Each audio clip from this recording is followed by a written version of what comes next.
please subscribe, Baby Girl Madam Labi. Isa rin po siyang charity vlogger ng Bataan. Ayan. Suportahan din natin si Baby Girl Madam Labi, isang charity vlogger ng Bataan.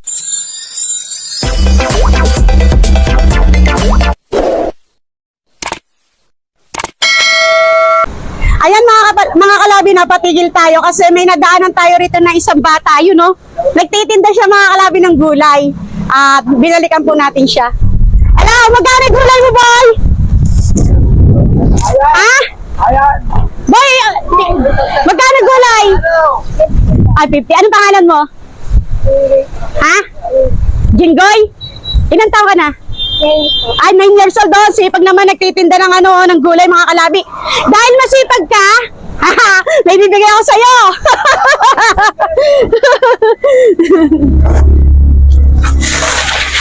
Diba? Ayan, dahil sa masipag ka, may bibigay ako sa'yo, boy. Para sa'yo, Jinggoy. Ano masasabi mo, Jinggoy? Thank you po. Ayun! Si Jinggoy mga kalabi, ang sipag! Ba't ka nagtitinda, Jinggoy? Pambili ng ano? Ha? Ay, pambili na bigas. O ayan, di ka nabibili na... Hello po! Ayan, di ka nabibili ng bigas. May bigas ka na na. O, ayan mga kalabi. May... Ha? Kulit. Ayan mga kalabi, si Jinggoy. O, bahala. O, Jinggoy, bye-bye na. Bye-bye. Bye, thank you.